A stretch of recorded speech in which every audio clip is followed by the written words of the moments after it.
firstly, again, thanks so much for having us, bro. It's so cool to have you here, and me and Abdullah, we're super privileged to have you here with us. We thought we'd already keep you on the platform, the winner's circle. It's actually a fun one. I didn't change my place. Yeah. Look, after the last time you lifted, every time I put the barbell on the ground, I'm like, oh god damn it, like how am I gonna be lifting an empty barbell on you? But again, it's so great to have you here, and we're looking forward to seeing you in August. Bang and clang. In terms of, I want to say your timeline into Olympic weightlifting. We went back and we took a look at your accolades, and the things that you've done is just, honestly, it's outstanding. And what I didn't know, without doing a little bit of research, was that your dad was also a lifter. Yeah. And he also went to the Olympics, am I correct? 3-1. Three Olympics. 3 Olympics. And this is going to be your third as well. This is my third one. Third one. Yeah. Okay, amazing. Yeah. So following in your dad's footsteps. Yeah. That's amazing, man. And if we go back and you look, was your dad essentially the person that you looked up to in terms of this is why I want to do weightlifting? Or was it more in terms of, it was just something that you enjoyed, it became recreational? Or how did that path follow? Well, I think at the beginning, I was looking up to my father. I wanted to be like him. And it's not just my father in the family that did weightlifting. Okay. So I had my uncles did weightlifting. I had my great grandfather who was a weightlifter. So like my uncles, my cousins, everyone. So I grew up in a family where we all talking about weightlifting. Everybody chatting about it, the numbers they have lifted, who went to that competition, who couldn't. So I just grew up. I want to be like them, and then I think by age 8 and 9, this age, in my head I wanted to try other sports. So I did try wrestling. I did try boxing. I did try football, of course, as every kid nowadays. Yeah. Yep. But somehow I always find my way back to weightlifting because I enjoyed it even more. Are you the youngest child? I'm the youngest in the family. Yeah. Okay. Yeah. So you got to see essentially a weightlifting dynasty in front of you. I mean, if you look at, like you said, your brother, your uncles, your father, your great grandfather, it reminds me of this path to greatness. When you have this opportunity to see all these people, in your family eat, breathe, sleep, talk, weightlifting. Yeah. And when we go back to sport, I just want to bring it back to sport for a second. Were you doing weightlifting and trying other sports, or was it just at 8 years old just trying to find your feet and see what you enjoy most? I was still doing weightlifting because it's just in our city, or in my place, we used to go with my great father to the gym. But somehow I used to escape from him and just go and find trying to find another sport. So I did some football outside in the club. Okay. And wrestling was my friend. I was strongest always to push them out the circle and all of that. But you built for it, bud. Oh yeah. But yeah, I think weightlifting is. I think it was always a passion for me. Okay. And because in my head, I thought about I want to always beat what the family did. I want to be doing more than they did. I want to impress them. So yeah, always whenever I finish another sport and I do it for 1 or 2 months, happy, excited, but at the end I just feel like I want to go back to weightlifting. It was something that essentially drew you back into that lifting room. Exactly. It's interesting, if I think even about my background, even Abdullah, I'm sure you can relate. I always tend to use weightlifting. I always used it as a tool to get stronger for a specific sport that I wanted to play. So whether it was rugby, whether it was football, I did boxing and kickboxing when I was younger. I always had to revert to the weight room to be able to function outside of the sport. So it's quite interesting, especially in terms of you trying wrestling and football and all these other diverse sports. You already had that foundation from a young age to be there and learn proper mechanics and different techniques. Even though weightlifting was your sport, it still was a complementary element to the other sports that you were trying, That's true. which That's is true. it's awesome, man. Because I think that lot of people in the world misunderstand or mistake in weightlifting. Just you're strong and you're lifting weight, but the sport of weightlifting is like has a lot of technique, a lot of mechanism, a lot of like small details. What's once you get in the sport, you realize that it's more of a technical and like very mechanism sport to do, not just that you're strong and you're lifting weight. Mm. And like those small things, like once you get in a really weightlifting and you do it all right, and you try to do any other sport, you will find that you, at least if you're not good at it, like you can be good at it like faster than just like a regular person. Naturally. Yeah. Mm. Interesting. Uh, if you go back also back into your childhood and you're in this development stage of watching your family lift, what would you say was one of the like key components when you were younger that helped you for instance mobility and as well as your flexibility? Because one thing I do notice, I find especially the younger generation, kids that are like from 8 9 10 years old all the way up to 16 17 18, a lot of kids that don't perform in sport, and then they come to a class and then the coach will say, hey, all right guys, for warm up we're going to do a squat, Yeah. as an example. I would say 5 out of the 10 kids wouldn't be able to actually naturally be able to squat below parallel. I find it's quite a common thing that goes around. So in that younger period, what would you say would be that fundamental thing when you were younger? Was it just do you believe that you were just naturally built for it, or was there like certain little things that like your dad would say, okay, You know what I believe it is? Just being like uh how do you call this? Like a naughty cat, like you jump around and you dance. You don't see this nowadays in the new generation. They all want to use a tablet and just sit down.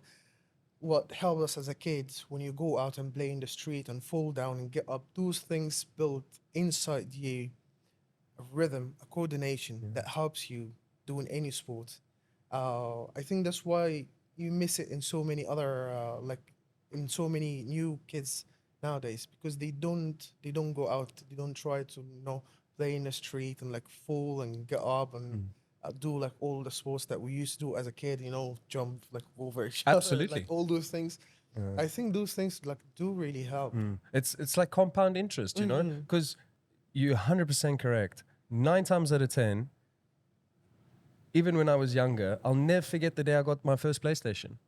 Going outside was no longer a priority, but everything building up before I actually had that gaming console, you're right. It was all about playing football with your buddies outside, or tag, or knock on the door, run away. Run away. These little things definitely instilled some form of coordination. Yeah, it's very true.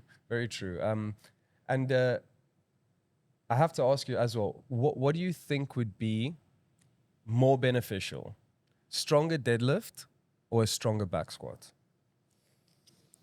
More beneficial for what? For the Olympic lift in general. For the So let's just say clean. If I wanted, if would I benefit more out of having a stronger deadlift or back squat for a clean? That's hard to answer. That's really hard to answer because so I'll tell you how. Because firstly, it's different how you do your deadlifts. So if you do like the bar lifting deadlifts, it's not important. Then the squats is more important Okay. than the deadlifts. Um, if you compare it, how do you do your squats? Uh, High ball or low bar? yeah, high Okay. ball. Yeah, that's also make a big difference. So those small details that will like can tell the deadlift is better or the squats is better. Okay. But if you're talking in like totally general, I would tell you get a stronger legs better squats. Okay. Yeah. Okay. The reason why I asked that is that I've noticed that, I mean, most of my Olympic lifting has come more out of, like I said, like a component to get better at a different sport. So even in CrossFit, I'd noticed that people tend in the CrossFit realm would tend to rather, they have generally more stronger deadlift than a back squat in the general term. And even their positioning when they're cleaning, I'm not sure if it's got to do with because they do maybe a lot of barbell cycling, so it's more active to be in a posterior position to use, you know, the back end of your body. Where if you look at someone that is just focusing on weightlifting, even their position on the bar is different. You know, they I almost want to say like they're more in an upright position when they in their starting position. But someone that does CrossFit, even I mean, even like ourselves, you know, when you look at this, the way that we would move, it's way more posterior. You know, shoulders are a little bit more down, butt's a lot more up. And I wonder that must have some kind of effect on the way that we would catch the bar than someone that's actually focusing specifically on weightlifting. Absolutely. Interesting. Yeah. When I went to the UK, just to add to your point, when I went to the UK, I started training with weightlifters since weightlifting is much bigger than CrossFit over there. Man, whole different experience. Absolutely different experience. It's because it's weird, like being in a place where, like, we look over so many small details. For example, like in CrossFit is like what's considered the snatch in CrossFit from ground to overhead. We don't even care about the press out rule. And even when a bar crashes on you and cleans, easiest thing that happens to you in CrossFit. And then like you rarely ever see someone like when jerking a bar, they're just like boom, like a weightlifter. They'd usually like press out a tiny bit. When I went to train in Liverpool, whole different experience, man. Whole different experience. But I think this is also what Meso was saying. These little small, almost want to say micro fractions of technical movement that you need to think about when you're lifting is at a whole different level to people like us.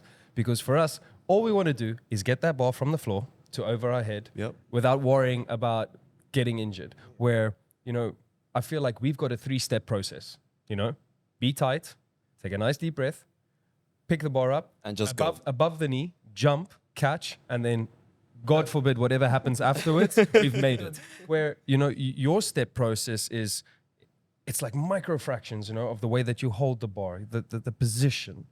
So I think that's a lot where that difference comes in. And I think if you spend enough time in a weight room, you'll notice the way you'll that get people that. handle it more. When did you decide in the age that you were to I want to actually compete? I want to test it out on a stage. All right. So we do have a really nice story about this one. So firstly, I moved with my dad. We were in Dubai. Okay. Uh, that was when like I started like doing weightlifting like as a full time thing. Um, that was 2012. So I moved with my dad. My body weight is 62 kilos, really skinny. Like Whoa. yeah. I do 110 clean and jerk, At 80 62. snatch. Yeah. So I'm just like That's yeah. big for 62.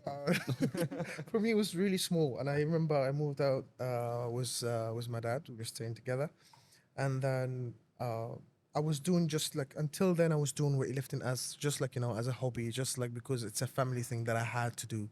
Everybody in the family has to do. And then I start training with my dad a little bit, and then the more I train, the more he sees that I'm actually responding really well. So I remember that day we were sitting in the room, me and him, and we had a really good session that day. And then we were sitting in the couch, and he looked at me and said, like, Misho, we want to do something really big. But if you're not going to help me with it, we cannot do it. So, like, yeah, what is it? What exactly do you want to do? I said, like, I'm going to start training you, like, full weightlifting, and you're going to win an Olympic gold medalist. And I was like, yeah. And he started to, like, to break it down for me and, like, what makes me happy now because it all happened. So like first he said like I'm gonna start to train you. 2016, you will qualify to the Olympic Games. You will like put a nice performance there. Not winning any medal, but you're gonna put like a really nice performance, and then 2020 you're gonna win the Olympic gold medalist. And I was just like, I'm like, 62, I lift 110, like 120 clean and jerk. And I was just like, my head, man, my dad is getting old. He's just embarrassing. But I was like, yeah, let's just do it.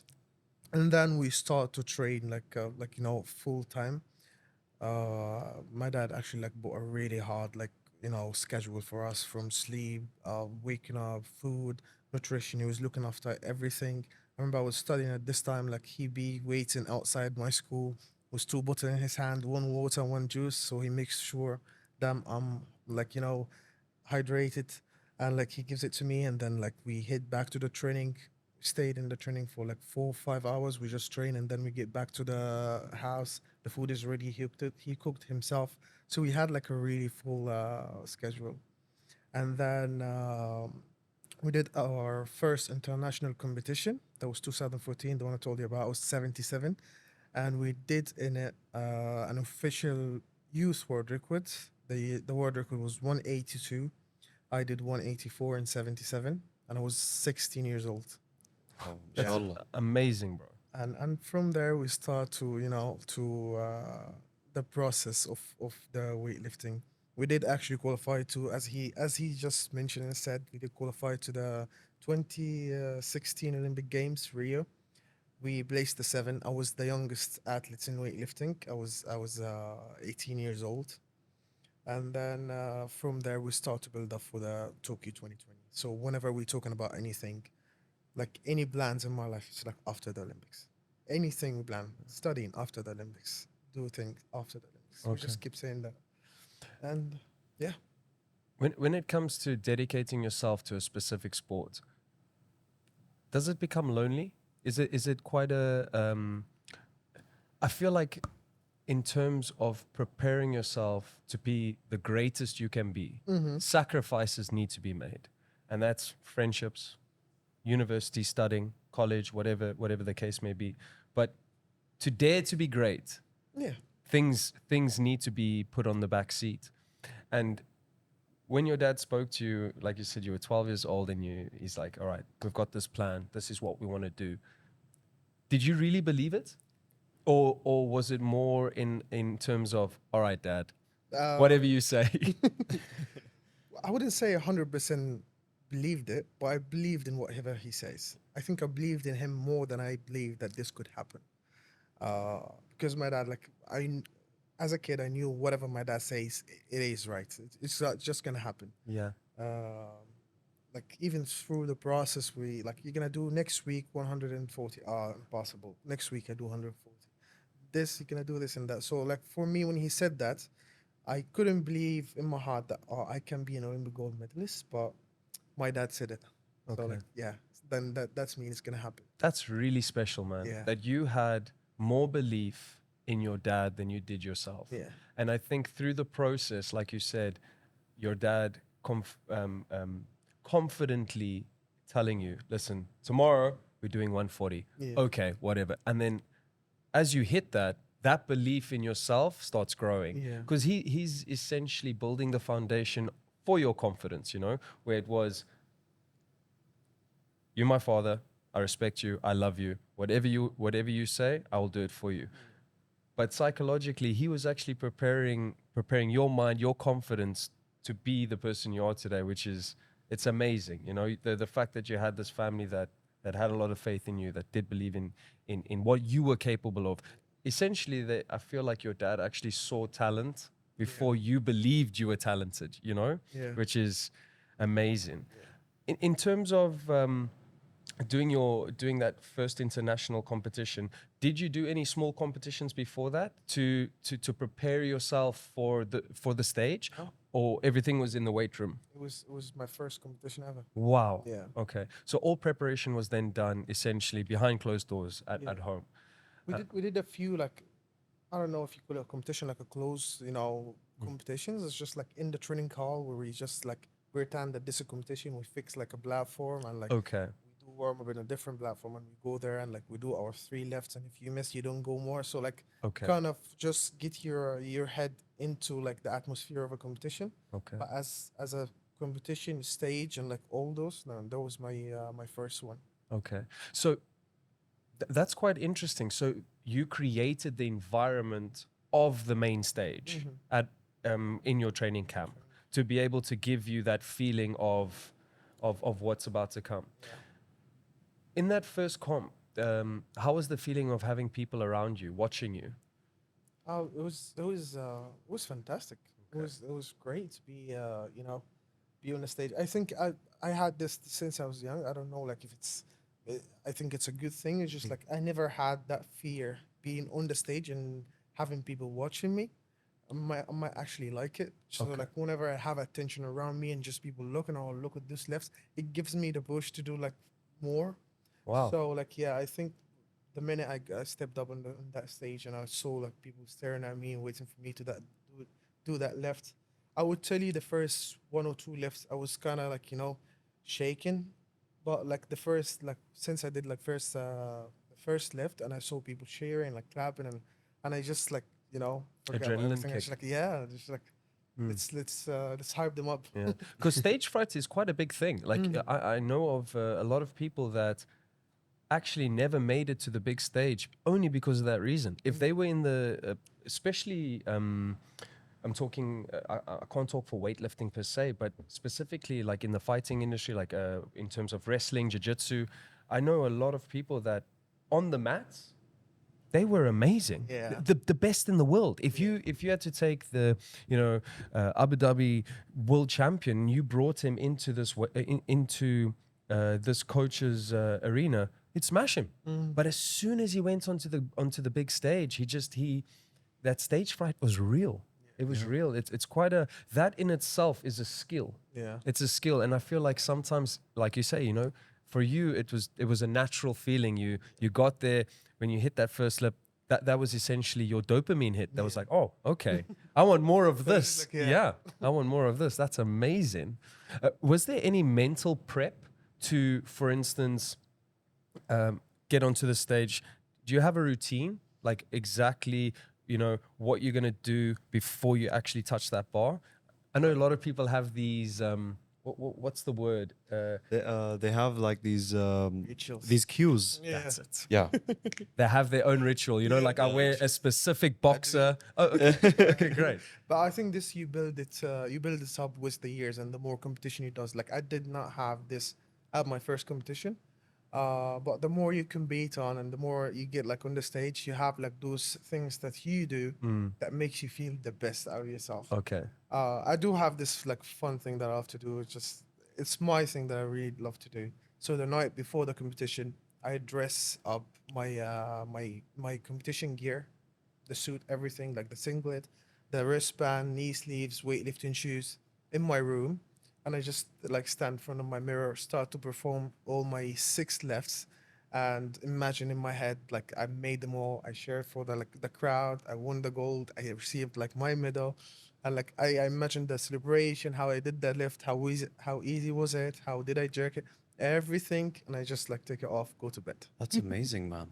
That's It's amazing. it's my favorite to do. That's a really really special way of already envisioning being the champion. Yeah. Because I can imagine the night before a major global event where, this is not like a football match where it's 40 minutes, you can make 110 mistakes. Yeah. You have 6 chances. You know, it's it's a daunting experience, specifically when it comes to pressure. I bring it again to team sports. If you look at team sports, even high profile, high pressure sports, there is time to make mistakes. If you kick miss, if you pass wrong, if you miss a tackle, it's okay.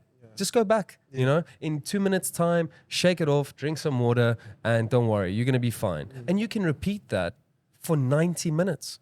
But when it comes to dire straight, high pressure situations, Olympic lifting is up there with some of the most high pressure moments in the world because it's split seconds, Yeah. one wrong feeling, one wrong touch of the bar, And it's gone.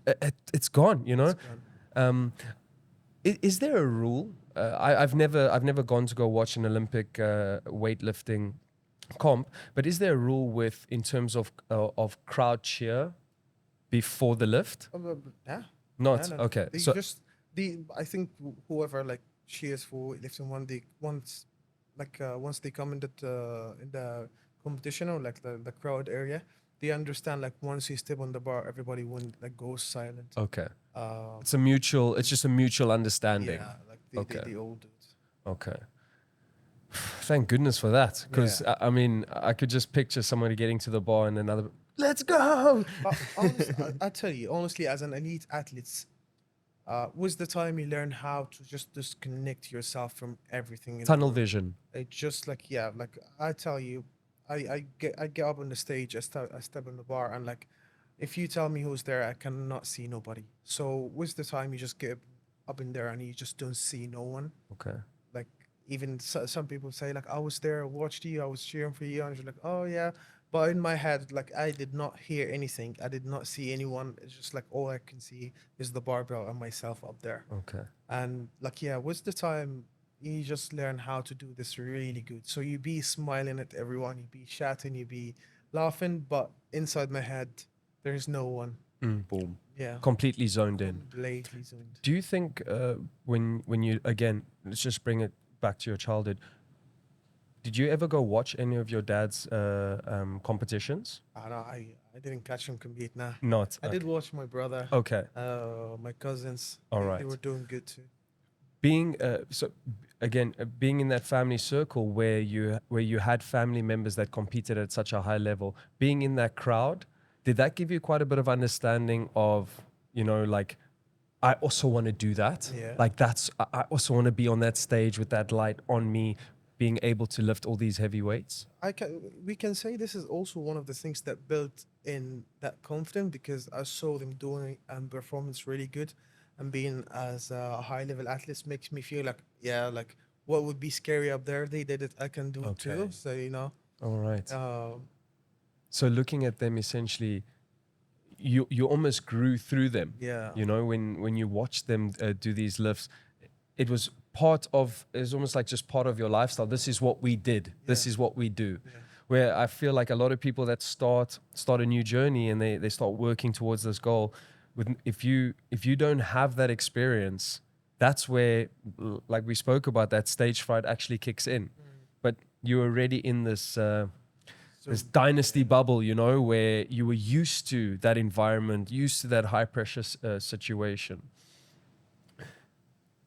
Your training routine, is there like a specific setup, even if you look back when you were younger, learning the fundamentals of weightlifting and moving now to where you are at the moment, where in the beginning, to go from a 100 kg clean and jerk to 160 clean and jerk, it didn't take that long in terms of lifting. But now if you look at, like, to be able to get from 225 to 230, this is years of training and trying to perform that lift.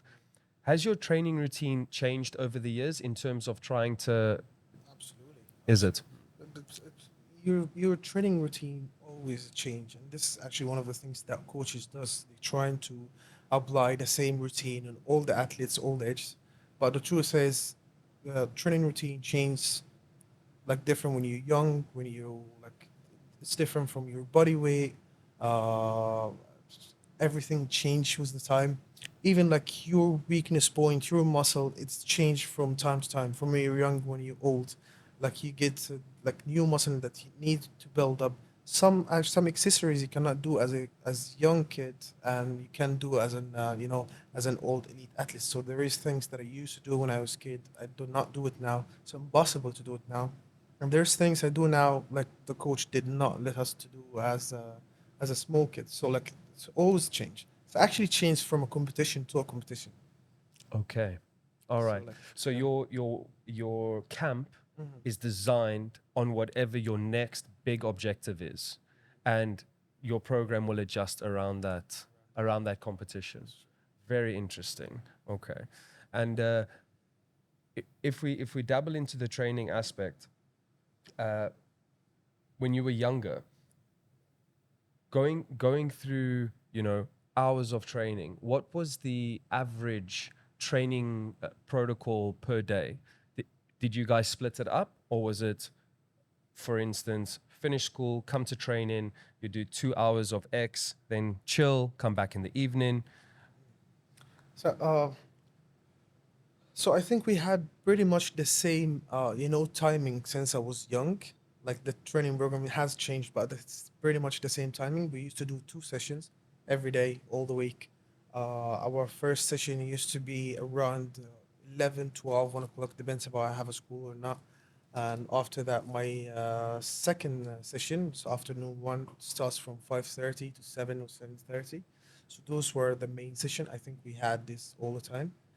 Um, you're talking about 4 hours of training daily.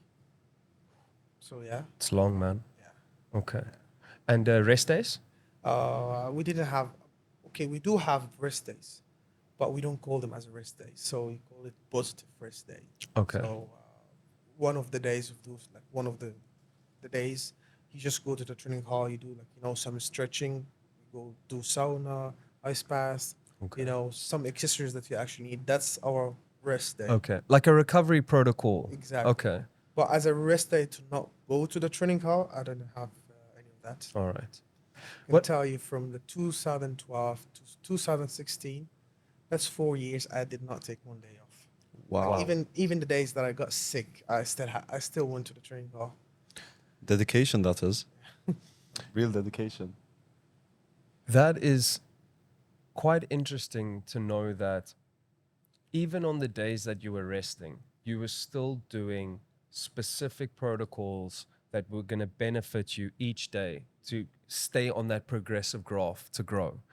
Because if you look at a lot of training programs, even myself included, in any sport that I do, you know, there's always some form of rest, whether it's train for 3 days, rest 1 day, train 2 days, rest 1 day, or 6 days on, 1 day off. But utilizing that, like you said, that day of rest to still benefit you for what's coming in the following days is actually, it's quite a smart way to progress. And specifically also with weightlifting, what I'd noticed, even for myself, I've dabbled from endurance sport back to resistance training, dabbling in weightlifting, then going out to doing silly things like high rocks and triathlons and things like that. What I'd noticed is when it comes to resistance training, there's quite a different type of strain on your body compared to doing endurance sports and other things like that. Like one of the biggest things, as an example, is DOMS. You know, like muscle strain. Because at the end of the day, when it comes to doing what you do, the cardio aspect in terms of doing long forms of cardio and high intensity it's not needed. Correct? Or correct me if I'm wrong. Yeah. So with resistance training itself, I'm assuming there must be quite a few days a week where things like massage, stretching, trying to keep your muscles firing, because the overload could be quite excessive, especially if you're doing 2 days, 2 training sessions a week for essentially 7 days, whether it's light or heavy work. Take us through that. Have you had days where you think, man, how the hell am I going to pick this bar up tomorrow? You do have those days, just like when you don't feel like it. But as you just mentioned, it's dedication that drives you there. So like you don't feel, because people misunderstand that you don't feel always motivated to go to the training. It's just like in your head, even though you are not motivated, you still go to the training. I think that's what makes you go through days like that. It's just like I'm feeling tired, my muscle hurt, my brain hurts. I don't want to train, but I have something that I want to do. I'm just gonna go and do it. I'll just get it done. So the objective and the goal always supersedes the emotional feeling. It doesn't matter how you feel. Yeah, This is what we want to. This is what we want to achieve. This is what we need to do to get there. absolutely. And I think you mentioned something really. Uh, this is one of the things that I always love to advise athletes, especially like who wants to be into weightlifting. And you just mentioned it yourself when we were talking, the sacrifice you make, because it's never about training. So everybody does train. Everybody knows, like you can find a training program anywhere in the world. You can get any training program. You can train whatever you want. It's what do you do after training that makes the difference between an athlete and a champion and a legend.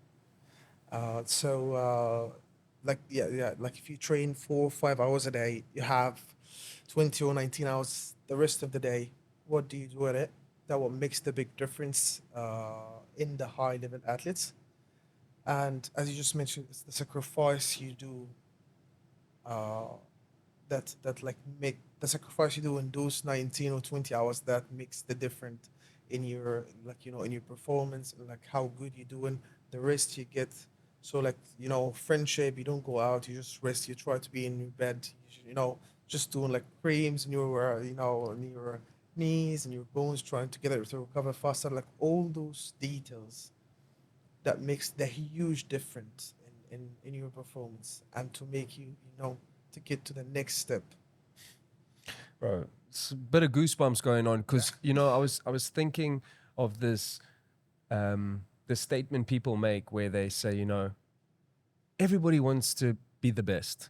Everybody wants to be the world champion. They want to be, um, how can I say, everybody wants the gold medal. You look at a race, everybody wants to win, but not everybody wants to sacrifice up their time, their family, loved ones, friendships, education. The list goes on.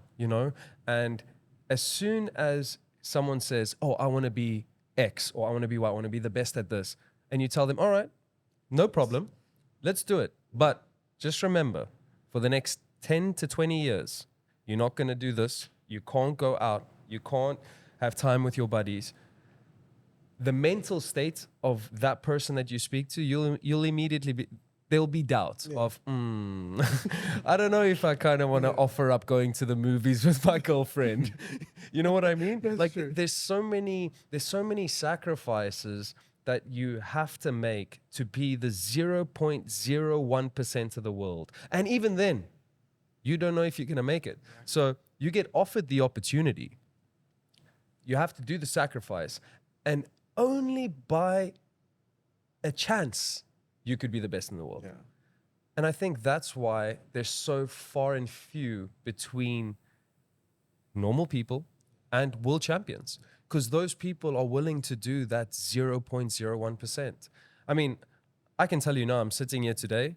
If we had to break down what you've done in the time span of 12 years old and where you are today, I would have said no. Yeah. It's not that I feel that I can't do it. I don't want to do it, Yeah. because the sacrifice to greatness for most people, it's unattainable.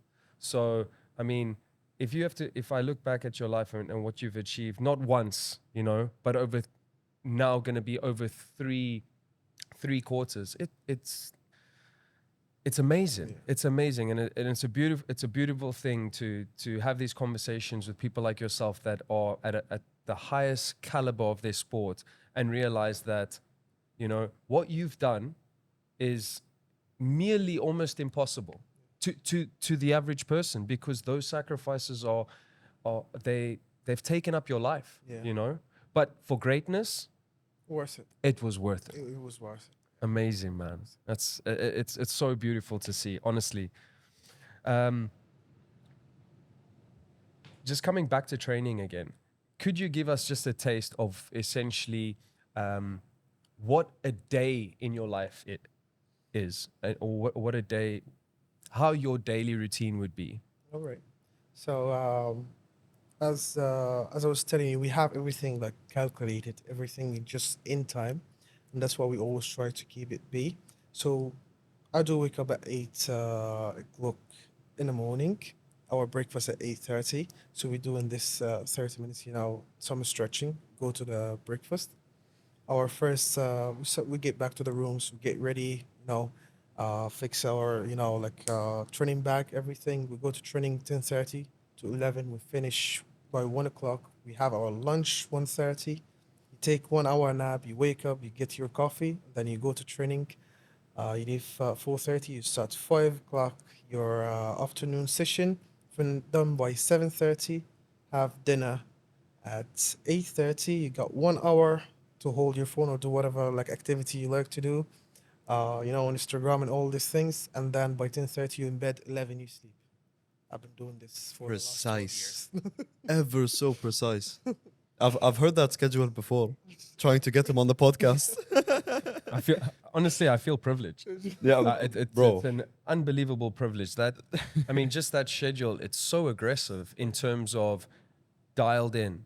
You So, know. yeah, and like it does not like, to be honest, we be more flexible like when we are away, or like we off competitions or like off season. So like he can be 30, not like a big change, like 30 minutes in each. Like instead of 1:30, our lunch be like 2 o'clock or like 1 o'clock.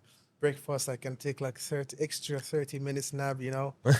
Coach would allow that, but the more closer you get to a competition, the more strict it gets. And I would tell you, like the last 2 months before any competition, it gets crazy. Like everything very precise. You be late like 2 3 minutes.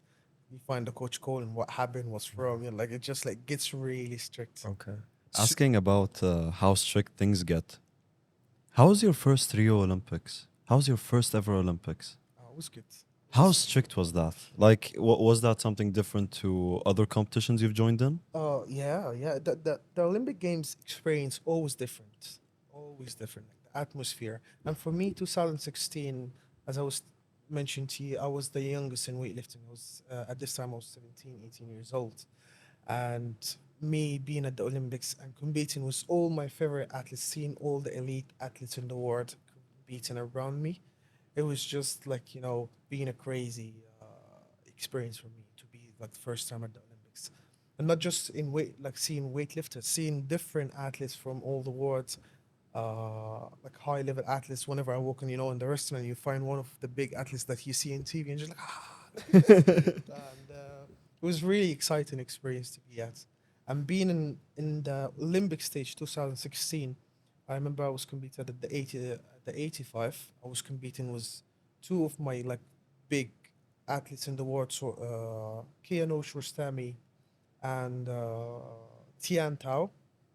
Oh, And Tian see, Tao was a big one. yeah, so Yeah. it was Tian Tao, Keanu Shorstami, and from Kazakhstan, Denise. Three great athletes, three big Olympic athletes trying to compete, and I was just trying to be in the middle. It was fun.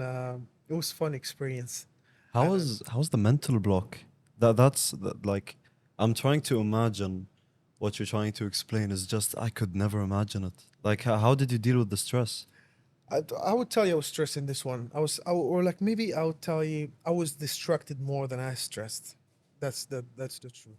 Because I was really young. It's my first Olympics. I never been on a stage as big as this one, and seeing all those great athletes competing, I was more distracted with them and how they compete, and their how they act in the warm up area and on the stage. So I was more distracted with other athletes more than I'm being stressed about myself, because I know I'm gonna go and just like do my lifts. I never had this thing that I might miss or I might lose, because in my head it's just like, yeah, I think my dad built this in us, especially for the first Olympics, because like, yeah, like you're not coming for like the gold medal or something. We just want you to do a really nice performance, and that's what we did. It's just I did the performance and I kept just being watching the others and how they do, and it was beautiful. It's just like we saw that war between Keanu Rostami and Tian Tao, and it's still in my head watching both of them in the warm up area, and how they acted, and who was scared, who was more pushy, who was acting like tough, and when they come up on the stage, the whole experience was just beautiful to watch. That's a nice way to think about it. Actually, is just to like think about it as a movie, or like as a show with with triple VIP tickets. Like you're watching it live and you're competing with them. You mentioned something quite interesting, and it's something the viewers at the Olympics never get to experience, and that is what happens in the warm up area. Yeah. And two things I noticed you say is that's really where the emotions get blown or get heightened. Yeah. So as you're warming up, you tend to notice, okay, this guy's a little bit nervous. This guy's got big energy. Yeah. He's maybe pushing a certain number on the way to see, okay, what's he gonna do next? How is that experience in the weight room now as as coming into the next Olympics as the gold, the champion. How does that emotions play? How is that element of mind games? So one of the things that I think they do it really bad, really wrong in weightlifting, that they don't show the warm up area, or like they don't show it as it should be. Because Absolutely. the warm up area is way more interesting, way more fun, and way more exciting than the stage. That's one thing. Because back there, like everything is on the table now. Like there is no more training, there's no more hiding. You see everyone and like the reality of everyone when they be on pressure, how they act. It's really beautiful experience because we have also mental games that we start to do it back there, which is it's fun to see. So like you see some athletes, the one like example, someone who just go in there and they start screaming really loud, and you can tell he's scared. So you know he's scared. He's trying to get himself out of this feeling, so he starts screaming really hard or like slam the bar really hard. So you know like he's not feeling well, and then you start to play on that and just like do one left like power and like to show him how strong you are, and that start to play in his head too. So there is very small thing that happens back there, and like it's fun. Um, and like we be four in the back, so the athletes, two assistant and the head coach.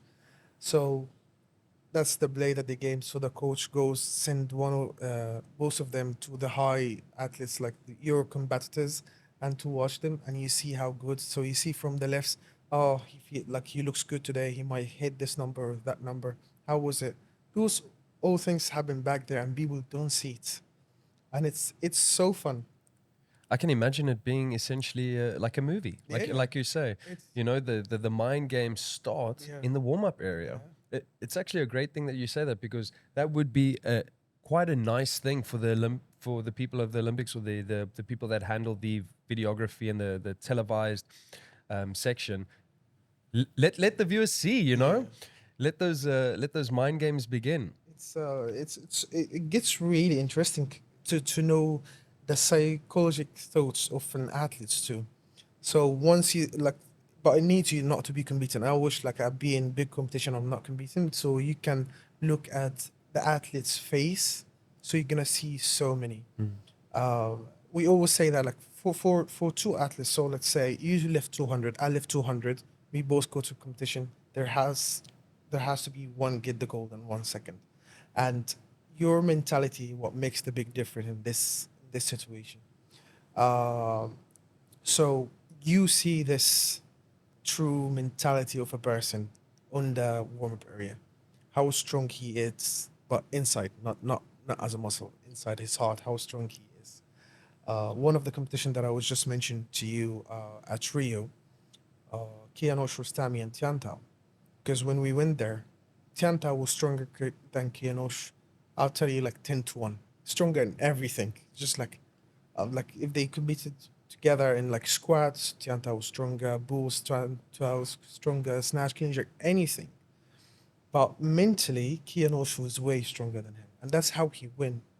Because we were back in the stage, Tianta was start to get like a little bit terrified and start to like walk too much. I still remember it as because I was really interested in both of them.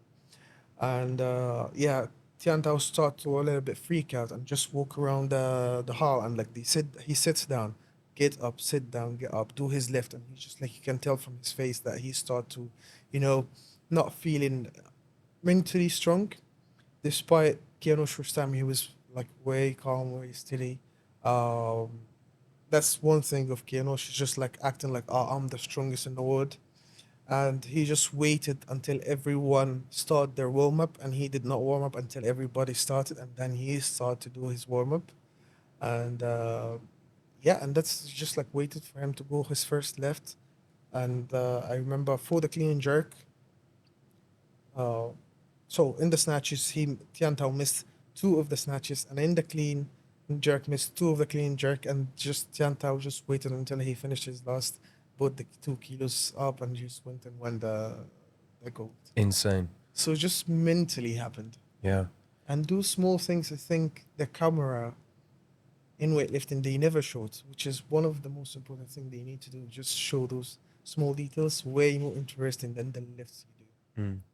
Because the lift essentially, that's that 1 minute block, Yeah. you know, where get up on the stage, you lift, you leave. Yeah. But the entertainment and like you say, the actual art of weightlifting is sitting at the back, Yeah. you know, where these mind games take place. In Rio, as it was your first entry into the Olympics, correct me if I'm wrong. At the time, you didn't go to Rio to essentially win a gold or podium for weightlifting. So, was that an opportunity, like we were speaking about previously, where you can look at these athletes and see, like you're saying, the way that you were, you know, essentially, you were like downloading data to see, okay, well, this guy on paper is the strongest. He should be winning. You know, if there was a catalog for pro, like this guy would take it hands down. But understanding that mental game of how to play in the weight room, do you think that helped you in terms of preparing for the next Olympics? And okay, these are the type of things that I need to instill in myself to not let anybody else know. Because at the end of the day, it's still a high pressure situation. Everyone naturally does tend to get nervous. Yeah. But how you protect Yourself. yourself is in itself an advantage. Yeah. Correct? Especially if people are, you know, like you say, like some people tend to get that stage fright. They're standing up, they're fiddling, they're uncertain about, man, what am I going to lift? Am I going to be okay? And then on the other spectrum, there's a guy that's cool, calm, and collective. Everybody's warming up and doesn't have a care in the world. He's good. Everything's fine. There was another thing that I also noticed about weightlifting is you can change your weights, correct? Yeah. Between lifts. So those mind games are also, it's another tool or strategy to be able to, I wouldn't say manipulate, but put the opponent under pressure, Yeah. correct? Yeah. Oh. And you play a lot with it. Honestly, like, and it makes a really big mistakes in weightlifting. So you need a really good coach who knows the change of like the weights and how to hit for the other athletes to go, so you don't go before or after him. So those weights change is actually really big deal in weightlifting. Okay. I first saw that when I went to go watch, was it the Barbell Club's second series, I believe it was. Yeah. And I was sitting with Yassine, and just before he went up, he went to go change his weights. I'm like, is that legal? But it made actually such a big difference because it essentially manipulated the opponent. He's thinking, oh my goodness, he just went up X, and now he went up again. It was quite an interesting mind game because as soon as his opponent came back, he was like a little bit mentally Distracted. distracted. Yeah, correct. So it's interesting to see how many little games you can play to put the opponent off guard. Because 90% of the time too is you're only posting videos of your lifts, but nobody really knows what's going on. So especially, I'm assuming like a lot of your opponents that you compete against, they're not sitting in Qatar, they're all over the world. Yeah. So the only way they get to even sniff an edge if there's a teaser coming out of, you know, what's Meso doing now, that's another form of mind games, you know? He posted clean pulls yesterday. Some very light clean pulls. So like I don't know if that's a mind game or not. I was just like mentioning to, like, if you read it, I was just like, I'm back to training. So I just mentioned it to them, hey, I'm back into the training, so they know like I'm still not injured no more. You know? Okay, all right. So it's a small mind game. It's just like, be careful, I'm still here. So moving from Rio, 4 years later, you make your way back to your 2020, which is your biggest achievement to date yet. Yeah. How was the build up and preparation? Did you have any injuries or any issues that needed to be resolved in that prep? Well, for Tokyo, we had a small injury. Actually, I had an injury 2018 in the back, but was started to recover from it. Still, that like it did give us like a small stress because just like I'd be always afraid to have it back again. But for us, we start to recover and building up to the Olympics.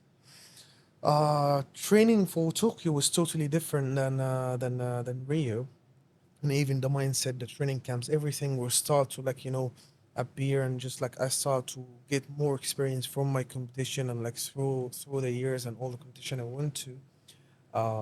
It was fun. I think the most like frustrating thing that happened coming close to Tokyo was the COVID-19 pandemic. So that's the what the one of the I would say downs that I had that break me, because as I told you, that was 2012 when we actually said we're gonna build up for Tokyo 2020, and then we came to 2020. I think we were in January when the pandemic started happening. They announced it, and at the beginning they said the Olympic Games has been cancelled. They didn't say it's postponed. And I can tell you, this is really like you have no idea how this was hurting for me, because just the idea that you feel that 8 years of hard training just went for nothing. That was like really a heartbreaking for me. And then I was stuck outside of the country, so I wasn't in Qatar. I got stuck in Uzbekistan almost a year. Wow. Wow. Yeah, it was the pandemic. It was a crazy year for me. I think it's changed so much. How's the experience over there It for was a whole year? it was bad. We left Doha the 26th of January. So we were going there for a training camp because we had an Asian Championship uh, in February. So we arrived there a few days after they announced the pandemic. Uzbekistan is a really strict country, so they had only 7 cases in the country. It was a family coming from France, and they had only 7 cases in the country, and they locked everything down. So you're not allowed to drive a car. They looked all the restaurant everywhere in the country. Are not allowed to walk in the street in a group more than two. uh, it was just like they closed the airports. I'm not allowed to travel back to home. I'm not allowed to travel back to Qatar. Uh, we even offered them to get like a private jet. I told them I'm gonna pay the money and just get a private jet to send me back home. They said no, you're not going anywhere. And we went back here September 12th. Wow. How was training for you? Like, did you stop completely, No, or so did you? I was lucky enough because we found a small hotel. The hotel was like 12 room or something like that. It was just a small hotel, and there was a gym in the hotel. We talked to the owner, and he said like, anyway, I'm gonna lock the place down. So there's, as long as you just take it. So they give us the whole hotel. It was for us, all the rooms, and like we had the gym downstairs. So all we did for almost, yeah, 9-10 months, we just been in the hotel. We go down to the supermarket and we get back. We train in the gym, and we just go to the rooms. We just looked in there. That Nothing stopped him. yeah, that's honestly crazy. Yeah. It's crazy to think, you know, because now you've got an added stress onto the already Yeah. major component, and that is obviously going to go win the Tokyo Olympics. To being in that position, I can just well believe that's not easy. You're not in your environment. You're not home. You're not where you're actually comfortable, and you have to make the best out of a terrible situation, which is being away from your comfort zone during a pandemic that nobody knows when it's going to end. You know. Uh, and then still to have obviously the dedication to go down and create an environment for yourself to essentially just stay on the path. You're going to be okay. A lot of people would have packed up, been, you know what, that's it, I'm Yeah. done, out of here. Yeah, add to all of that, just hearing that the Olympics is getting cancelled, and like, so like, yeah, all those things, it just was killing us, killing the environment, killing like the atmosphere and everything. But somehow we just managed to just like go down to the gym every day and just try to train, because somehow like in my heart I knew they're not gonna cancel it, and I was just gonna go and win that Olympic gold. And I think it was around June, July, when they said it's not cancelled, it's postponed. Um, and like yeah, just like I remember the day when they said that I was like over the moon. I went down to the gym and just started training Smashing. even harder. It's like yeah, it's happening. Um, and yeah, building. We start from there. We managed to get back by September to the country. Start to build more for the Olympic uh, games, Tokyo. And when did we had our training camps there? I don't even remember the training camp, but I remember we looked somewhere in the world just for it. I think we were China. I think, Okay. maybe, yeah. All right. Awesome. So did the training camp there, and then as preparation was coming close towards Tokyo, how far out before the actual competition did you guys actually end up going to Japan? So usually we go for for the competition city like almost like always early, but for Japan because of the COVID-19 they didn't let us there. I think 5 or 8 days just Oh, before. really? Yeah, uh, it was horrible experience.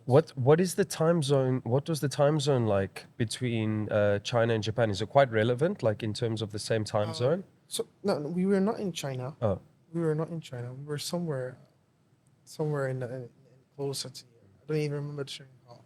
it's okay. Yeah, But was the time zone quite relevant to Tokyo? no, it was big time zone. It was So you something. get there Yeah. 8 days before the comp. Yeah, Jet lag. Your mornings are your evenings. Your evenings are your mornings. everything was different. Like that's not only the stressful thing about it. So when we arrived to Japan, they said you're gonna do a COVID test every day, and if you got caught having COVID-19 symptoms or like you have it in your test, they send you back home. You're not even complete. And it did happen with one of the guys. It was an Algerian athlete called Walid, and right before his competition, he got tasted positive, and they sent him back, and he was competing for a medal. So for me, I'm one of the athletes who love to be almost always like social, and I go to everyone, start to laugh and smile, and like be chatty. But me being there really stressful, that I might like get tested. Like even we even start to get this thoughts. So what if we got tested? And we start trying to have like some cheating. Just like, hey Hassona, why don't you just leave you here in the room and you do the test every day? Yeah. So we had it. Yeah, it was a really stressful experience to be in Japan Olympics, not just because of the time difference, being there like not early enough to get used to the atmosphere and the food and everything, and also the COVID like pandemic made it more scary to do anything. So like everything was really counted on you. You just do it really carefully. You're trying to not be in touch with anyone. You're trying to just go to your training, just do your session, get back home, do the best out of it Mm. to get used to atmosphere as fast as you could. Insane. Yeah. Wow. That that's a hell of a journey, man. Yeah. Hell of a journey. And then to flip it on its head, you get eventually 8 days go by. Preparation seems like everything's good to go. You get onto the stage, and now the mindset is slightly different. It's not about participating; it's about winning. Yeah. It's about putting like if we had to backtrack now, like what your dad said when you were 12 years old. This is the goal. You're now in the field to be able to bring home the gold. Uh, what was the feeling like compared to Rio, where you were in the warm up area, looking at these athletes and surmising how they're moving, the stressful element behind it, the tactics, compared to now you being one of those high profile athletes to actually win the Olympics for your country? How was that change? Uh, it's, it was a big change because now I wasn't looking for anyone or how they think. I was just looking at myself. I know now I'm the one who being looked at, and I think I was just like zoomed in, and I was just not trying to look at anybody and everything. The only thing that I had in my mind that day was just like, doesn't matter what happened, I'm getting back home with that gold. Just like I would kill myself up and under that bar up there on the stage, but there is no one taking it by me. So I was just like, yeah, just even the lifts. Me honestly, when I look at my lifts, it's not the same technique that I used to lift for because in my head, I'm not trying to think of technique. I'm just trying. This bar will be over my head. Doesn't matter how I'm gonna do it. I just get it up there. Um, so yeah, I was more of thinking of how I'm gonna win, how I'm gonna celebrate more than I'm thinking, oh, who's doing this lift or who doing that lift. Championship mentality. Yeah, I was just It's just me. it's incredible, man. And let's dive into the feeling. You went in for the snatch first, is that correct? Yeah. Okay. And you hit all three lifts? No. So first my first lift was 173. We did it, and then the second lift was 177. I think I overbowled it, so I missed it behind. And then I just like, took a breath, and then I went for the third one, 177 again, and we did it. I think all of the athletes, we pretty much did the same lift, except the Canadian athletes, Bodie. He did 178. So he was 1 kilo ahead. But for me, like I always knew that I was stronger in the clean and jerk. So I did the 173, the first lift, and in my head I won. So literally, this is how I felt. I was just trying to do one snatch lift. So I know I'm ahead of them in the clean and jerk, like at least 10 or 15 kilos. Okay. So this is how I'm gonna win. Or maybe that's how I missed my second lift. Hmm. Uh, You, that's quite interesting because I wanted to ask you how I was going to. My next question was, how did it feel actually missing? But you've answered my question by you did the calculation in your mind and you knew after that 173 you were actually more relaxed than stressed to get a heavier lift, which is incredible. So you knew you had something to rely on. That's very interesting because most people when they miss a lift, that's quite a emotional, they grow an emotional attachment to it in terms of I failed, oh my goodness, I need to try and do this again. How do I fix it in such a in yeah, such a short short time. short time? But for me, I think it was the 173 for me to that ended the competition because I knew it doesn't matter how much they're gonna snatch. So like in my head, I thought, oh, maybe Bodie is gonna do like a 180 snatch. The Venezuela maybe do like the 77, 78. The Georgian was the strongest in us in the snatch at this time before this competition. So I thought he might do also 180, 181. But I knew that I was way stronger in the clean and jerk, and like even if it told me to do like 230, I knew in my head if it that mean for If the it had to win, come down to yeah, it. to the win, I will do it. So yeah, I was more relaxed after the 173, and I think that what made me miss the 177 because I was going for it and just like, yeah, I just won. And when I missed it, I just like start to like think back and just like, oh, but we still need to do Focus. this, yeah, Okay, that's insane. yeah, So your confidence had built after your first lift. That's amazing. Oh, wow. Finish. So you hit your third, 177. 177. How long is I wouldn't say rest period, but how long is the transition between moving from snatch to clean and jerk? So you do have 10 minutes rest between the snatch and clean jerk, but for me as one of the top athletes, it bees more than that. Okay.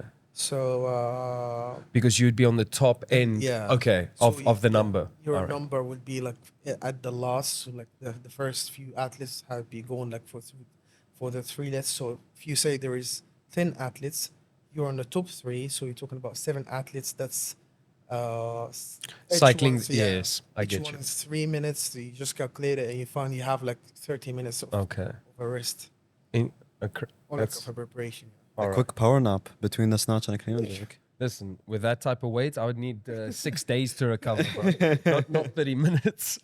Uh, you head to your clean and jerk. I have a question.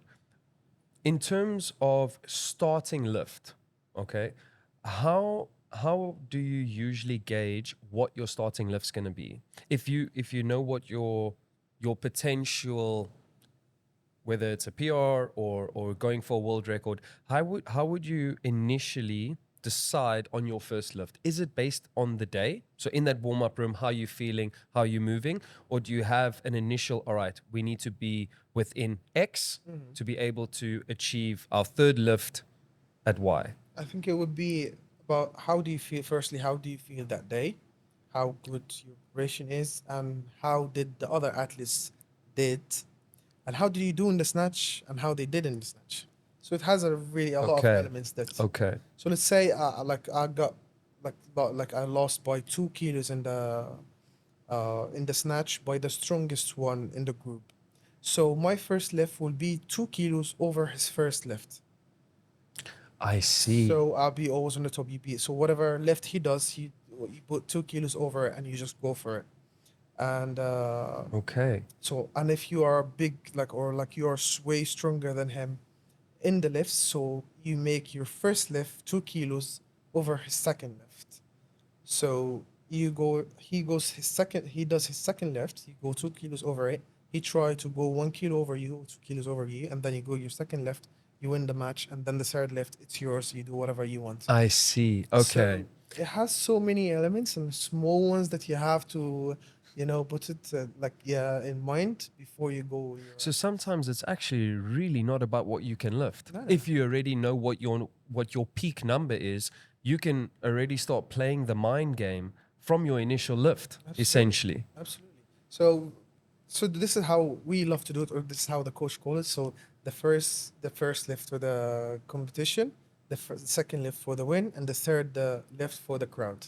This is how my dad does it. Amazing. First lift, you make sure that you beat it most of the athletes. Second lift, be like the highest on the group, or just like to get the gold by the total. So you see everyone total, you calculate it, and you put 1 kilo over it, and you go for it. Third lift, it's just for the crowd. You go up there, you're more relaxed. You're not stressed about I win or I lose, and you just go and show off, smile, and like you be more relaxed for it. Okay, amazing. But just so that I can understand, your first initial lift is, do you have to hand in that number before the competition, or does that number get given while you're still in the weight room? In the weight room, you can do Okay. it. Yeah. All So right.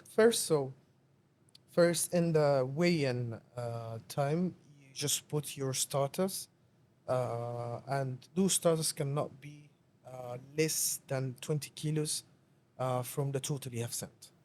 I see. Okay. So there's a total number Yeah. that you hand in, and then your two lifts are dependent within a 20 kg variance. Yes.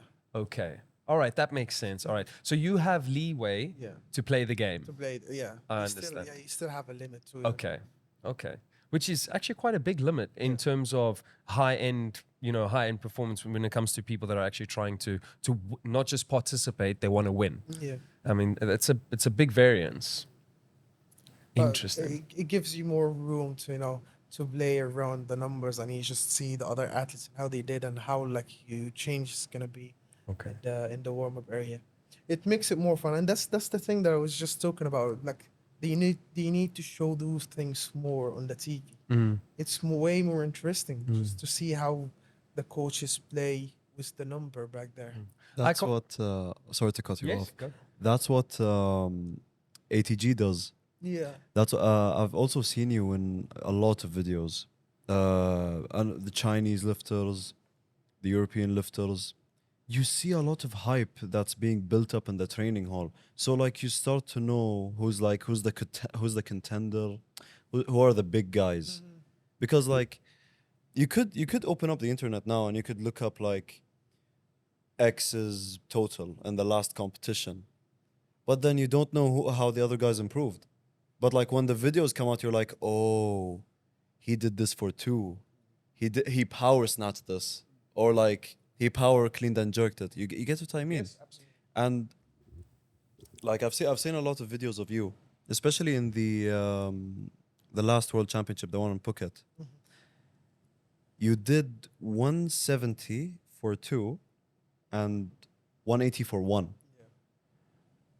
See, I'm a big Meso fan. That's what I remember. Actually, it was So for Thailand, actually, we had like we played a lot of mind games, but sadly it did not like finish as we wanted to be.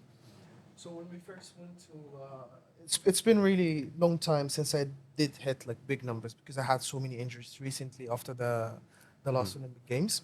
So recently we start to recover from them and we start to build some big numbers. At my training camps, I wasn't boasting anything heavy, so I was just keeping it light. Everybody asking, "Oh, where you at? What are you doing?" Just like, "Oh, my number is still good. I'm still building up." And then we went to the competition. I started to do those numbers. I did for them 170 doubles and 180 snatch. For them, they always think the army so it's not as strong as in the snatch, so they always trying, to beat me with the big numbers in the snatch. But for them seeing that 180 and that 170 double, they start to know, oh, he might be really strong in the snatch. I love it, And man. These yeah, mind games is amazing. and You see a yeah, lot of videos, man. and then for the clean and jerk day, that's when I got injured. So the Chinese guy, the day before that, he did 210 clean and jerk. Didn't look that easy. It was pretty good, but it didn't look that easy. And our other competitors, the Bahrainian guy, Yeah. did 210 also clean and jerk. So for that day, I went there and I told the guys that I'm gonna do power one 210. It's gonna be like a PR. I'm gonna power 210. Just send them like a message that you left that you're happy about it. I just bought it, and we did that day 200 power. I tried the 210.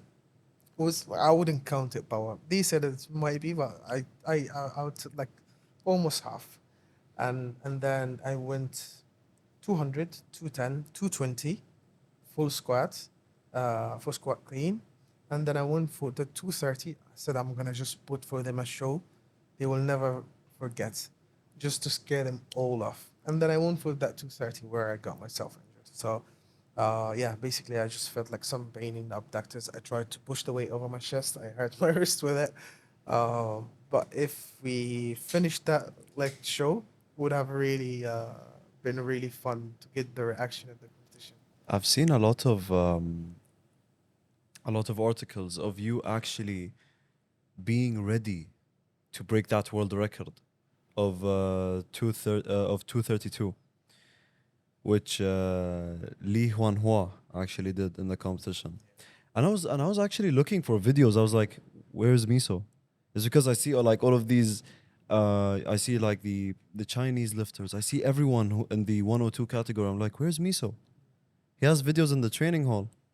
Then when I looked more into it, I was like, oh, he's injured. And then and of course, you're all Yeah. good now. He has this big competition ahead of him. But the real question, are you going to attempt, or are you thinking of attempting the new record of 232 clean and jerk? Absolutely. This that will break my heart back there in Thailand because I was super ready. I was feeling great, and we had that schedule in my head that we're gonna do for this competition. First, we're gonna show off for the snatch. The coach put that schedule for me. We're gonna start 177 or 178. Second lift is gonna be 181. Third lift, it doesn't matter, whatever the competition needs. We're gonna go for it. 183, 184, whatever it takes. Even if we didn't do it, it's not gonna be a big trouble. And for the clean and jerk, first lift is gonna be for the win. Second lift, it doesn't matter what the competition happened in the competition. I'm gonna go for 232. And I was ready for the world record. So you were ready to break the world record twice. Yeah, for the clean jerk and total.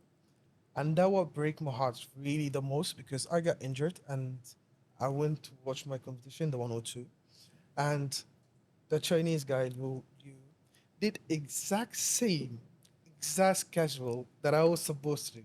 And I was sitting there, like my heart was aching, just like it was supposed to be me.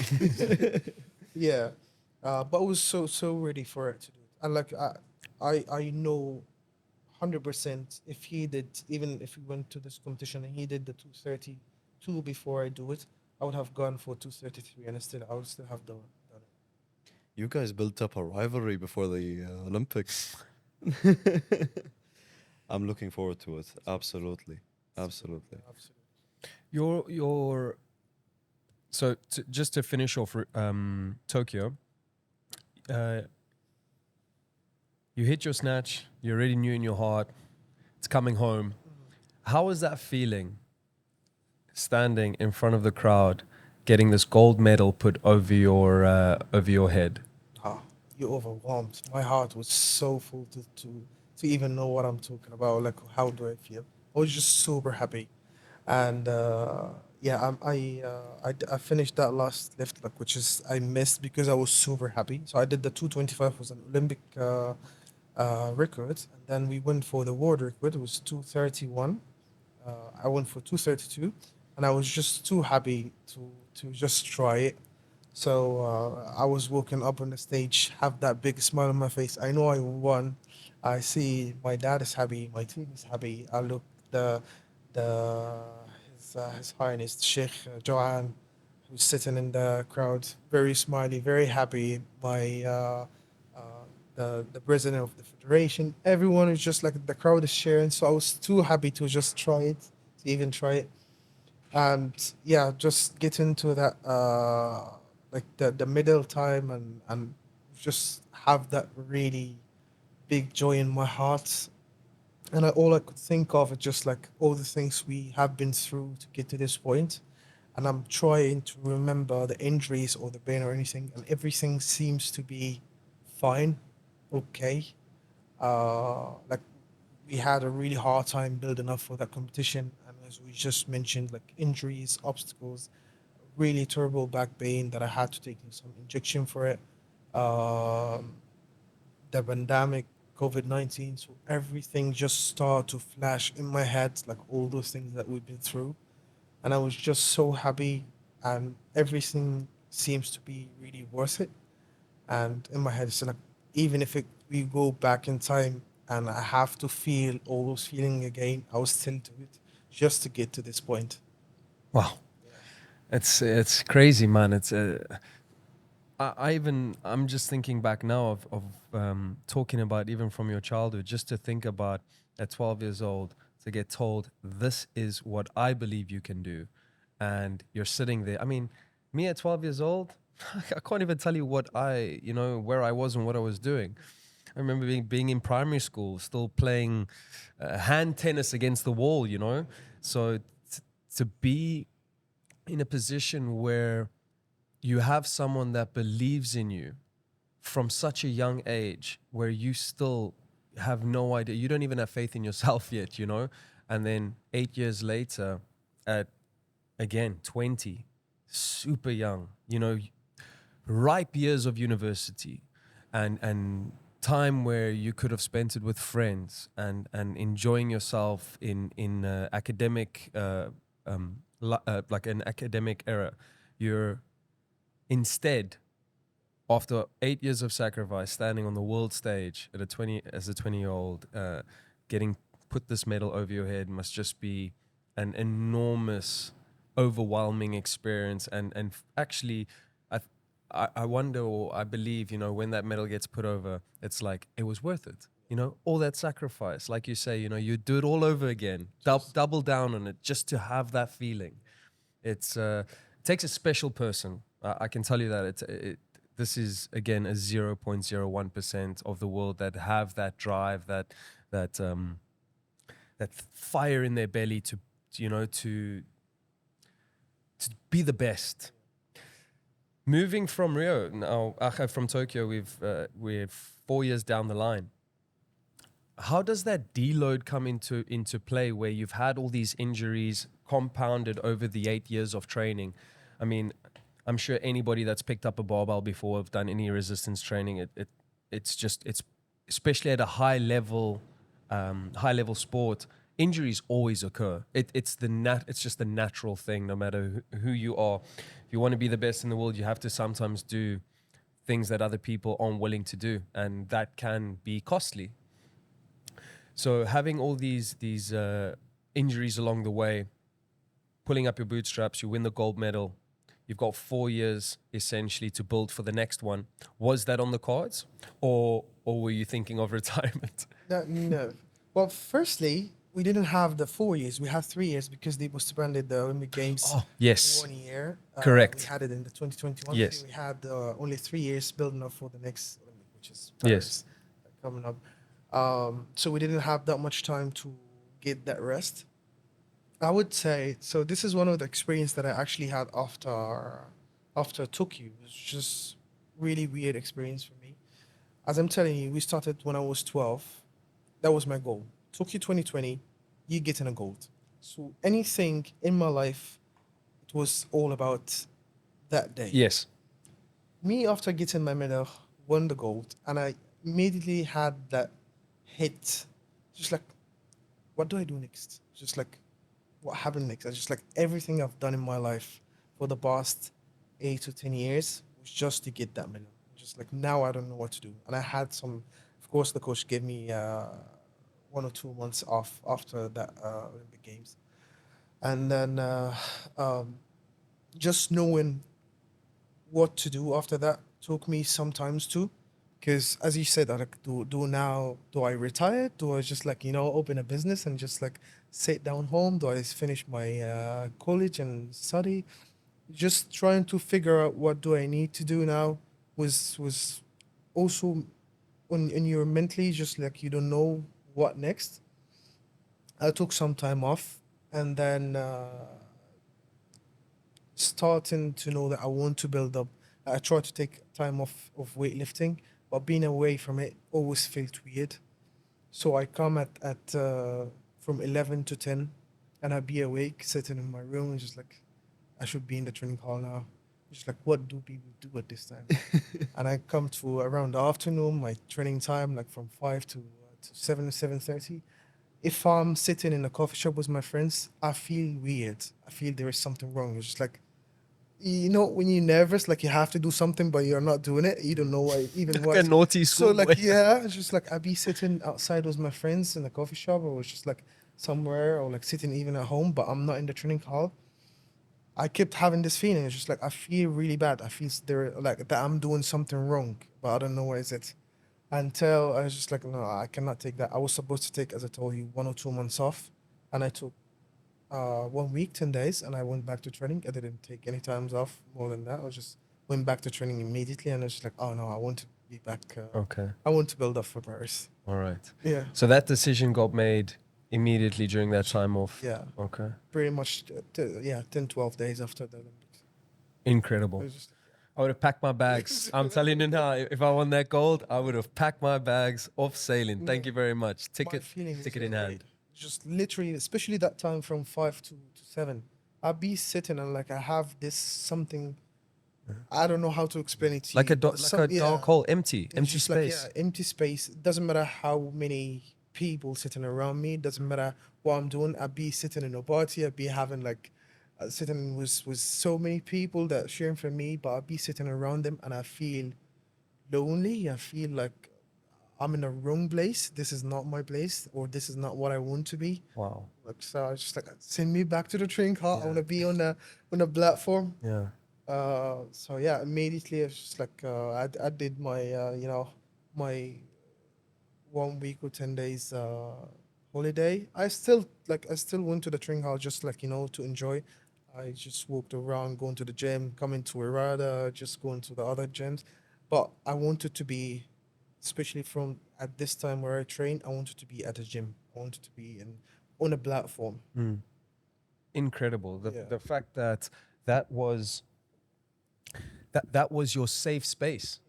You know, like if I think about it, also especially at such a young age, not having experienced the opportunity to do anything outside of what you were destined to do. Most people, I can vouch for this, would have packed up and left and said, that was my destiny. I've achieved my goals. I've done everything I wanted to accomplish. It's now time for me to actually go find myself. And blessings to you, man. You were the polar opposite. You wanted to get back in there and almost redefine another form of legacy, which is, again, it is unbelievable, honestly. So 3 years, you took your 10 days off, you had your fun, you came back and you decided this is what I wanted to do. Push for Paris. How long, in terms of fixing all the little niggles and the little issues that you had, which were it must have been like a compound build-up over the last 8 years. Did you take time to actually sit down and essentially, I wouldn't say rebuild your body, but put yourself in a healthy space to start lifting again? So honestly, this is one of the mistakes that I've done. I finished the Tokyo 2020, and I didn't take that much of time to rebuild my body, or give it the time to rest and like be good enough again. I immediately I immediately went back to training, and that was actually a mistake because instead of fixing the injuries or the pain that I had, I made it even worse. So you talking about the 2 years after the Olympics, the 2022, 2021 and 2022 and almost 2023. I haven't had like 1 month of training. So I was having knee pain, back pain, shoulder pain, and I was just keep training on them because I just want to be competing. I wanted to be going for the world championship, and just like kept working on it without taking time off. That was a really big mistake until it started to get worse with the time, until I had that injury that was in the mid of the last year. I had my back pain went back again, and this time it did hit really hard. So like I couldn't bend over, I couldn't do anything. It was a horrible pain, and I had to go for a small surgery for it. And after that, start to get back, start to heal. Uh, I tried, as you just mentioned, I tried to take my time. In this time, I just tried to take my time to build up better and just not trying to rush it. Uh, did a couple competition after that, but I wasn't trying to go crazy numbers. And then, yeah, just now it's better. Now, like, there's no major injuries, I would say. Okay. So, yeah, should have, like, this is one of the things I should have taken time to rebuild my body after the Tokyo 2020. It's the counterpart of greatness, bro. You know, when you dare to be great, sometimes the goal is, it's you've manifested it so hard that your pain threshold is no longer like a normal human being. You know, someone stubs their toe or sprains their ankle, you know, they don't do anything for 6 weeks. You know, you sitting with knee, ankle, wrist, back pain, and you're willing to fight through it, just, you know, just to be again the greatest of all time. So mentally, I understand where you're coming from, and it's it's almost like a double-edged sword, because I think sometimes the brain tells you that you need to keep going. You want to be better, you need to keep working, you know, and the body, you only have one. Yeah. You know, at some point it will send off signals that force you into I wouldn't say submission, but into a state of, hey, let me look after myself, let me repair myself, because there is going to eventually be a life, of course, after weightlifting, or for yourself after the Olympics. So finding that balance between daring to be great and sitting in a wheelchair for the rest of your life it's a tough, like, this is a tough decision to make. You know, it's actually just as difficult yet as simple as offering up 8 years to be where you are today. Yeah. You know, these sacrifices, I think, for people that are high performers, it's actually not a sacrifice. It's like, it's a blink. Yeah. It's, and Yeah. you know, I'll fight through it. It's okay. I've done it before. I'll do it again. You know, which is very admirable. But I'm happy that you're feeling better, that you feel good. I'm sure the guys at Aspetar looked after you and nurtured you as best as they could. I mean, I told them after I finish my career, I'm gonna go and get my file and see how big is it now. It's gonna be interesting. They actually said they have it. I was like, definitely just keep it all yeah. Like I want to put it in an maybe in the Olympic Museum, you know. For sure. Absolutely. Injuries. Yeah. This is the guideline to be great. This is what you have to Yeah. go through. This is for your reference, Yeah. Sohail. I Exactly. would love to have it. It's amazing. Exactly. I must say, sorry to cut you off. It's the one big blessing about living and living in Qatar, even for me as an expat. The healthcare system and the sports facilities at the Spy and Aspetar they're insane, man. I mean, we're super blessed. Even for myself, someone that does not play any high professional sport, the fact that we have access to these amazing doctors and physiotherapists that can help people and nurture them back is we're blessed, to be honest. Absolutely true. And, Yeah. I love how the whole like it's just like this is actually one really good thing here about the country. It's just like whenever they see that actually a talent or like someone who's willing to do those sacrifice, you see the whole country trying to push him through it. Not just like yeah, as a system, as hospitals, doctors, you know, uh, people who's responsible and like everyone just trying to get you to this point. That's actually very true. I'd noticed that with most Qatari athletes, even the football teams, once someone has sacrificed or put themselves out there to be the greatest or the best, the even the country in general, like the people, the spectators, the everybody gets behind them and they roar for that person to win, which is actually quite rare because if you look at the world today, like if anybody is trying to push for success, it's quite a negative thing for the Yeah. the surrounding parties. Like a lot of people are like, oh, look at him, he's trying to be better than anyone else. But here, there's this like really nice cultural energy Yeah. for local talent and local sport. To be honest, which is amazing. You really don't get that often, Right away. which is nice. So we have you all fixed up. You're ready to go, and it seems like your body's all intact. You've got how many months now before Paris? 2 months, 23 days. Amazing, Have you amazing. counted the hours? I have them all. Is there any specific competitors that are in the same weight class as you, in the same realm, that looks like there could be a little bit of a competitive outburst for Paris Olympics?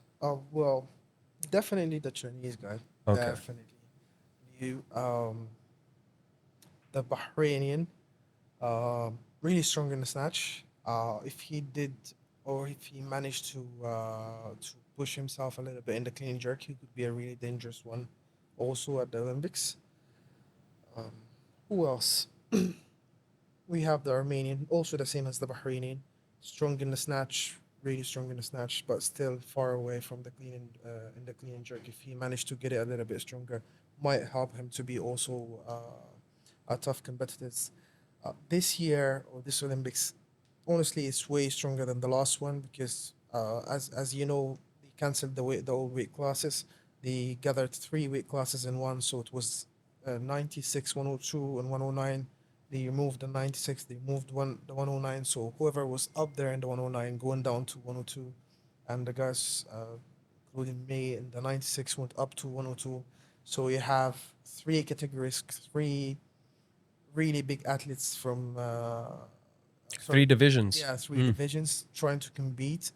So it's gonna be tough. We have Akbar from Uzbekistan, also a really good and strong competitor. For me, like the most annoying one will be the Chinese. For myself, Okay. it's gonna be the most annoying because he's strong in both Okay. snatch and clean and jerk. So this is I think this is gonna be the fun competition. Okay, great. So the build up to Paris is going to be interesting in terms of the amount of athletes that are now participating, as there were 3 weight classes into one, and number two, the competition has actually now become closer due to these weight class differences. Talking about weight classes, I wanted to ask you, and I just remembered now, when you were talking about your childhood, you were weighing in your 60s. Yeah. Is it just a natural progression as you're weightlifting to just move up weight classes? Because I'd noticed that there are some lifters that will cut to try and stay in a weight class, but you had just naturally progressed as you were getting heavier with your lifts and as your body was developing and getting stronger. I didn't notice you trying to drop any weight. You essentially just naturally, as the weight was progressing, you progressed with the weight class. So, firstly, as a young athlete, never try to make them lose weight. So for me, from my childhood, building up for that, like the Olympic Games and everything, I was getting bigger, my body was getting bigger, my bones was getting bigger. So making me lose weight at this time was really dangerous, like not really good for for the build up. Um, Like the development. yeah, for the development. And we never suggested for any new athletes or any young athletes who's coming up in weightlifting. If you eat and you gain weight, just don't try to stop it, or like don't try to make him lose weight. As long as he eats clean and like training very well, and his body is like gaining weight, that's muscle. That's like he's developing. Just don't try to make him lose weight. And for us as a team, we don't actually like to drop weight that much. We tried it once, 2017. I dropped weight. I was competing 94 and I dropped down for 85. That was my first junior world championship. Got the gold in that one. But we don't like it. We don't recommend it. And that's one thing. Second thing for me, I always prefer to go up instead of go down. So when they first like removed the 96 category and we had to choose between going up to 102 or go down for 89, for me, I'd rather to be like big, big guy, muscular guy Mm. who lifts 230 or like 235 or 214 instead of just being in the 89 and do like 210 or Mm. 215. For me, I love big weights. I want to Okay. do bigger lifts. So for me, I always even like if I had the choice, I would always choose to go up Okay. weight. Why I also ask that is I've noticed in a lot of individual sports, things, especially that have almost want to say high impact. So things like weightlifting, wrestling, mixed martial arts, things like that. A lot of people do tend to play that game where they naturally maybe weigh 105 kilos, but they'll drop down to the 89 kilo mark to participate. Yeah. And I always found that quite interesting because essentially you're still kind of restricting yourself to like you say, like to be able to lift your maximum lift. Yeah.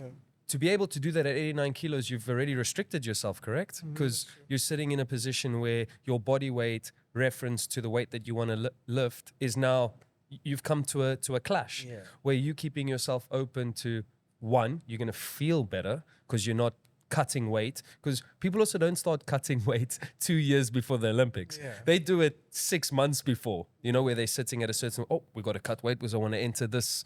So I think also the way that you've done it through your coaches and your team, that you've kept it at a natural progression, I think is also why probably, you're as healthy as you can be, because there's none of this restriction to what you're capable of lifting. It's an open door to lift the heaviest weight you can, and whatever your body weight is at that process, Just we deal with it there, which is, in my opinion, insane.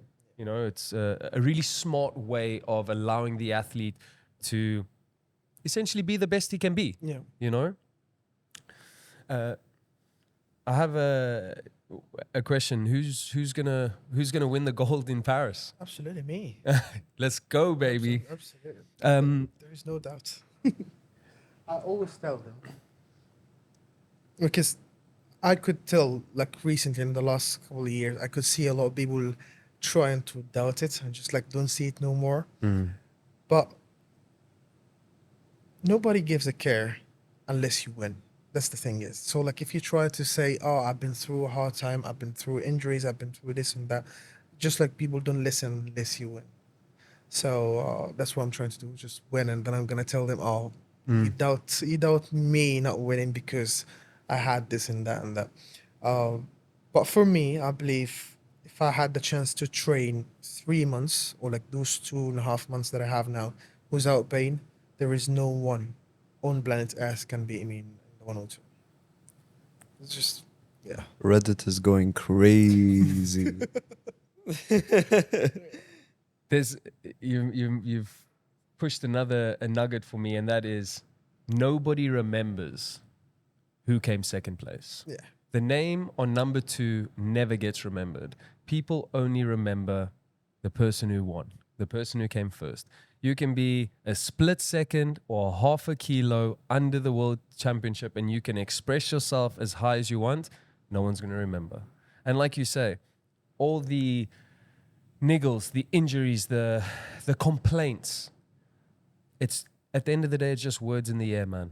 People are only going to remember one thing, and that is who is holding that gold medal at the top of the podium.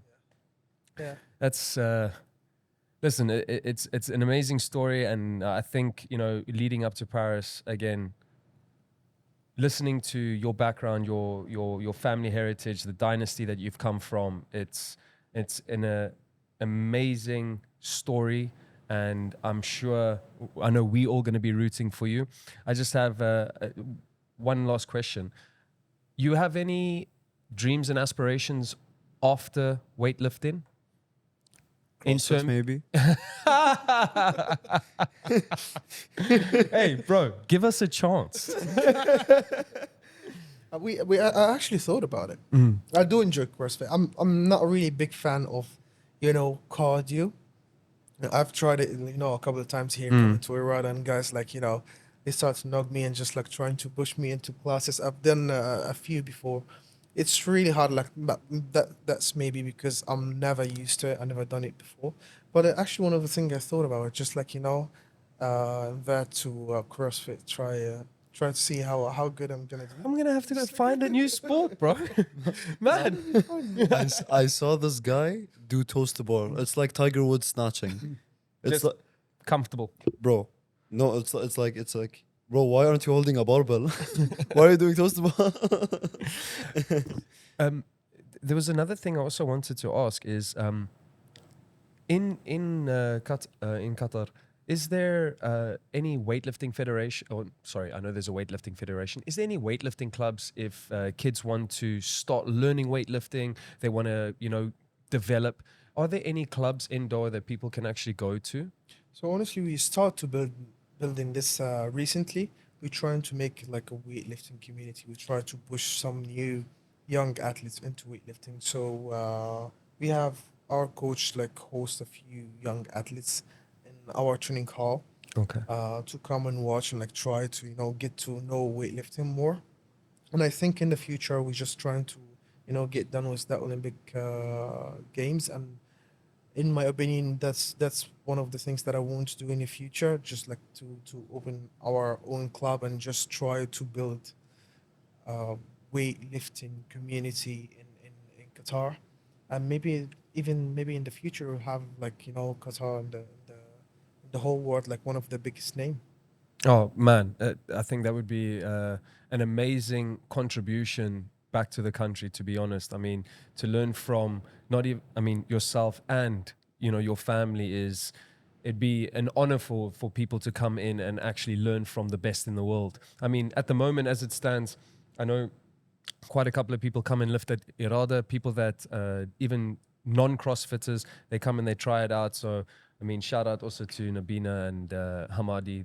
They've created quite a nice platform here for people to test, to try, to learn a little bit of the fundamentals. So when I was watching one of the Barbell Club competitions, I did notice actually that you guys had your team that participated in some of the local competitions. Yeah, there was a young kid. I think he was. That is Yes. it's the same name as me. Yeah, is he 13 or 14?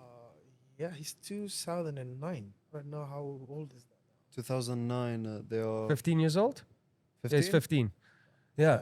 Watching him lift I must admit, I was blown away. He also looks like someone that is leading into those footsteps of wanting to become, You're gonna see him in the future. I think in the Really? next couple of years, you're gonna see him competing internationally. He's gonna do great.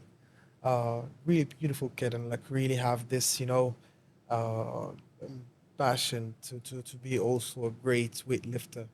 Now I think now he does like around 170 clean strikes. Uh, so Crazy. like yeah, he's getting also stronger, and as far as we see, he's gonna be really great weightlifting athlete. He's in that development process. You can start noticing the talent or the talent come out of him. Awesome, man. Any last words, bro? I actually have a question.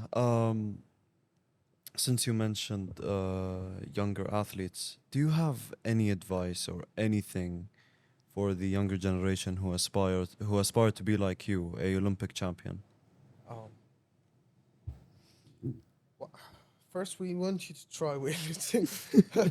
uh, I would always advise them to do sport. Doesn't matter if it's weightlifting or any other sport. Sport is a great thing to do in your life. It gets you you be healthy, you be in a good shape for the rest of your life. Do sports, and if you want to do weightlifting, weightlifting is an amazing sport. It's one of the oldest sport in the world. It was in the first ever Olympic Games. There was weightlifting in it. uh, I'm not trying to be cocky about weightlifting here, but weightlifting, any sport in the world, they need weightlifting. Weightlifting, you don't go do in other sports. Weightlifting is one of the sport that most of the other sport that do actually need it. They come to weightlifting gym and do weightlifting.